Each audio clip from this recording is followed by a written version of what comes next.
प्रचंड ती ती जी लहानी आहे ती तर खूप मस्तीखोर आहे. आणि ना प्राप्ती म्हणजे अंजली आणि माझ्यामध्ये ना एक साम्य आहे की आम्ही खूप फूडी आहोत. मी ते फूडचे व्हिडिओ फॉरवर्ड करतो. ते नाही हल्ली खूप एक व्हिडिओ ते फेमस झाले, ते मस्त ते एडिट करतात, खट खट खट खट खट खटाक. नमस्कार, मी नितीन मोरे मराठी धमालमध्ये तुमच्या सगळ्यांचं स्वागत करतो. आज आपण आले आहोत काव्यांजली या मालिकेच्या सेटवर आणि त्याच सेटचे मुख्य कलाकार पियुष दादा माझ्यासोबत आहे. दादा कसं आहेस तू? मी मस्त, तू कसं आहेस? मी दादा सगळ्यात आधी तुझं अभिनंदन. बाई पण भारी दाव चित्रपटाने खूप चांगला विश्वविक्रम केला आहे आणि खूप चांगली त्याची प्रगती होते. काय सांगशील या सगळ्या सक्सेसबद्दल? तू सगळ्यात आधी इंटरव्ह्यूची सुरुवातच इतकी गोड केली आहेस, सक्सेसबद्दल बोलला आहेस. ॲक्च्युली ऑफकोर्स हे बघ कसं आहे की कुठले म्हणजे आता बाई पण भारी देवा तू म्हणतोय की आता त्याच्यासाठी आत्ता थिएटरमध्ये तो चित्रपट इतका चालतो आहे. आणि खरं तर कसं आहे की आता तो चित्रपट आमचा नाही राहिला, तो आता ऑडियन्सचा झाला आहे आणि ऑडियन्स त्याला भरभरून प्रतिसाद देत आहे. आणि सगळ्यात आधी तुमचं धन्यवाद की तुम्ही इतकं प्रेम देताय, इतकी फिल्म ती चालते, इतकी आवडते. फक्त भारतातच नाही तर बाहेर पण ती फिल्म गेली आहे आणि बाहेर पण तेवढीच आवडते.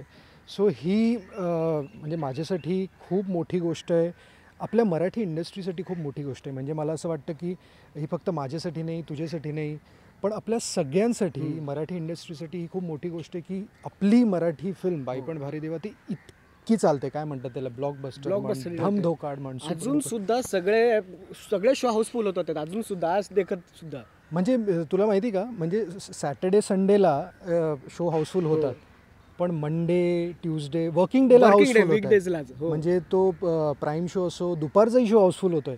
हे खूप म्हणजे हे ना थोडं मिरॅकल आहे आपल्या म्हणजे मराठी फिल्म. ॲक्च्युली तुला माहिती कसं सिच्युएशन असते, थिएटर्स मिळत नाही, हे प्रॉब्लेम होतो. पण ना मला असं वाटतं की जर तुम्ही चित्रपट कमाल बनवता तर ऑडियन्स तुम्हाला डोक्यावर बसवते. आपण काय कोणासाठी फिल्म बनवतो, कोणासाठी काम करतो, ऑडियन्ससाठी, तर ते डोक्यावर बसवलं आहे. आणि हे क्रेडिट जिओला जातं, हे क्रेडिट निखिल साने यांना जातं, हे क्रेडिट केदार सरांना जातं आणि पूर्ण टीमला जातं. अगदीच नाही करायचं. दादा आपण आता काव्यांजलीवर येऊया. काव्यांजलीमध्ये एक नवीन ट्विस्ट येतो, नवीन टर्न येतोय. काय सांगशील त्या सगळ्या ट्विस्ट अँड टर्न बद्दल? आणि कधी तू काव्यासोबत चांगला वागायला लागशील यार? तिने कंप्लेंट केली आमच्याकडे, विश्वजित थोडे असे जरा रुके सुके लागतात. कंप्लेंट काय केली मला? कंप्लेंट म्हणजे अशी की ठीक आहे आता त्यांना एवढं माझ्यावरचं प्रेम थोडं कमी झालं त्यांचं, पण मी प्रयत्न करते की परत ते प्रेम सुरवलं असं त्या टाईपचं. ऑफकोर्स मी पण आय होप की विश्वजित काव्याशी खूप चांगलं वागेल, हे मी पण, माझी पण इच्छा आहे.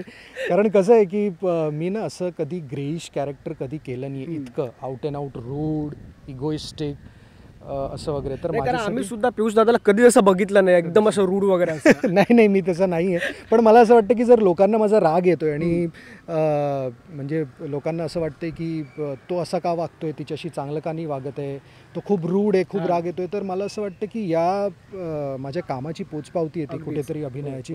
कारण यालाही माहिती आहे मी खऱ्या आयुष्यात असं अजिबात नाही आहे, तुम्हालाही माहिती आहे ऑफकोर्स. पण तुम्ही एवढा भरभरून प्रतिसाद देत आहे, हा रोल ॲक्सेप्ट करायचं कारण हेच होतं की मला कुठेतरी ॲज अन ॲक्टर मला एक्सपेरिमेंट करायचा होता माझ्याबद्दल, की मी हे करू शकतो का. कारण मी जर माझ्या कम्फर्ट झोनमध्येच राहून काम केलं आणि कम्फर्ट झोनच्या बाहेर नाही निघालो तर मी ॲक्टर कसला. बरोबर. सो मी हा एक एक्सपेरिमेंट आपण समजू जो मी करायचा प्रयत्न करतो आहे आणि तो आत्तापर्यंत सक्सेसफुल होतो आहे. खूप मजा येते मला पर्सनली कॅरेक्टर करायला, खूप मजा येते. मी असा नाही आहे, आपण तसे नाही होत आणि आपण तसे दाखवतो ते आपण जेव्हा करतो तेव्हा खरंच खूप मजा येते. स्वतःला आपण त्या रोलमध्ये बघताना सुद्धा तेवढीच मजा येते. मला राग येतो मलाही, तू म्हणाला की तुम्हाला तर राग येतो, मलाही जेव्हा मी बघतो तेव्हा मलाही माझा राग येतो, म्हणजे मला विश्वजितचा राग येतो. सो इन अ वे असं मला वाटतं की ओके, ते कुठेतरी मी प्रयत्न करतो आहे. मी असं नाही म्हणणार मी परफेक्ट करतो कॅरेक्टर, ते कमाल करतो, पण माझे प्रयत्न चालू आहे आणि तुमचा जो प्रतिसाद मिळतो, तुम्ही कौतुक करता, ते त्यासाठी खरंच खूप धन्यवाद. म्हणजे खूप चांगलं येतं. दादा या मालिकेमध्ये ना 2 बहिणी आहेत ज्या रिअल लाईफमध्ये सुद्धा खूप मस्तीखोर आणि रील स्टार असं नाव पडलंय. काय सांगशील त्या दोघींबद्दल? दोघी पण ठार वेड्या आहेत त्या दोघी. तुला सांगू का, रील्स आता तू रील्सबद्दल बोलला, ॲक्च्युली त्या दोघी माझ्या टीचर्स आहेत रीलसाठी. कारण जेव्हा रील असं येतं ना तर मी खूप कॉन्शियस होतो यार. मी बॅकफूटलाच जातो की रील, अरे बापरे, रील्स वगैरे बनवणं म्हणजे हे it's not my cup of T. म्हणजे मला ते कधी कधी असं वाटतं की ते ॲक्टिंगपेक्षाही अवघड आहे. नाही पण हॅट्स ऑफ जे रील्स बनवतात त्यांना खरंच कमाल आहे, खूप मेहनत करतात, खूप कमाल करतात. आणि आज यार रील्समुळे खूप लोकांची घरं चालली आहे actually, which is a good thing in a way. पण आणि तू त्या दोघींबद्दल म्हणतोय ते ऑफकोर्स जेव्हा काही रील्स वगैरे बनवतात तेव्हा मी त्यांचं ऐकतो किंवा ते मला सांगतात की आपण असं करू तसं करू. म्हणलं की तुम्ही बघा ते एडिट करायचं काय करायचं ते तुम्ही बघा. आणि प्रचंड ती जी लहानी आहे ती तर खूप मस्तीखोर आहे. आणि ना प्राप्ती म्हणजे अंजली आणि माझ्यामध्ये ना एक साम्य आहे की आम्ही खूप फूडी आहोत. क्या बात. You won't believe. आम्ही ना सगळे म्हणजे लोक ना ते रील्स फॉरवर्ड करतात ना, आम्ही ते फूडचे व्हिडिओ फॉरवर्ड करतो. ते नाही हल्ली खूप एक व्हिडिओ ते फेमस झाले ते मस्त ते एडिट करतात खट खट खट खट खट खटाक ते असं एक आणि साऊंड सगळं साऊंड जो आणि तोंडात पाणी येतं यार. आणि आम्हाला जसं वाटतं की हे आत्ता समोर पाहिजे आत्ता खायचं आहे. We both are very foodie. We both are very very foodie. काही नवीन आलं की अरे तूने वो खाया, अरे तूने ये खाया. सो ती एक ना ती वेवलेंथ आमची फूडवरून एक चांगली जमली आहे. आणि आम्ही खूप मस्ती करतो. ऑफकोर्स ती लहानी तर म्हणजे शैतान आहे वो शैतान. नाही ॲक्च्युली आता आम्ही काव्यासोबत त्या दोघींसोबत सुद्धा गप्पा मारल्या त्याच्यामध्ये काव्याने सुद्धा मान्य केले की नाही सगळ्यात जास्त मस्तीखोर हीच आहे. हो पण तेवढीच कामाला घेऊन सुद्धा तेवढीच ती सिरियस सुद्धा आहे. सगळेच म्हणजे तू ऑफस्क्रीन बघितलंस आणि ऑनस्क्रीन बघितलं तुला इतका फरक दिसेल सगळ्यांमध्ये की अरे हे ऑनस्क्रीन असे आहेत. म्हणजे आता मी सारखं काव्याशी भांडतो अंजलीशी भांडतो असं वाटेल की ह्याचं पटतच नाही. पण तू आम्हाला तिघांना ऑफस्क्रीन बघ तेवढंच आमचं चांगलं पटतं. आणि ते बाहेर एवढं चांगलं पटतं म्हणूनच कदाचित ऑनस्क्रीनवर ते सीन चांगले होतात, सीन आवडतात. कारण ना तिथे असताना आपण एकमेकांना सांगू शकतो माहिती की अरे मी इथे ना असं करणार आहे ते चालेल का, ही रिॲक्शन येणार आहे, असं बोलणार, असं प्रेझेंटेशन करणार चालेल का. तर ते ना फार स्पोर्टिंगली एक्सेप्ट करतात. मी पण करतो. त्यामुळे ते केमिस्ट्री तिघांची खूप चांगली दिसते ऑनस्क्रीन कारण ऑफस्क्रीन चांगली. बरोबर. सो खूप मजा आहे. म्हणजे आमची तिघांची केमिस्ट्री ऑफस्क्रीन पण आम्ही धमाल करतो सगळेच. इनफॅक्ट खूप मजा करतात. मला असं पर्सनली असं वाटतं की अरे कधी आपण सकाळी उठून शूटिंगला जाऊया. कारण ना सिरियलचं शूटिंग ना एका पॉईंटला मोनोटोनस होतं विच इज व्हेरी नॅचरल. ते होतं सगळ्यांसाठी होतं. पण तो एक मोटिव्ह आपणच शोधला पाहिजे की ओके सकाळी उठायचं आहे आणि शूटिंगला जायचं आहे. तर काय पाहिजे तर चांगली पब्लिक पाहिजे, चांगलं सराउंडिंग्स पाहिजे, चांगली माणसं पाहिजे आणि ती आहेत.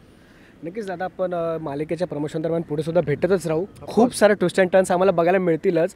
तत्पूर्वी प्रेक्षकांना काय सांगशील की काय नवीन आणि वेगळं असं बघायला भेटेल मालिकेमध्ये? See if you talk about twist and turns तर ट्विस्ट अँड टर्न्स कधीच सांगायचे नसतं. जर ट्विस्ट अँड टर्न्स सांगितले तर ते सस्पेन्स तो त्या थ्रिलची मजा जाते. तुम्ही आत्ता बघताय आणि जो काही प्रतिसाद let's be in the present. म्हणजे आज काय होतंय तर आज हे घडलंय, पास्ट झालंय, फ्युचर आपल्याला माहिती नाही.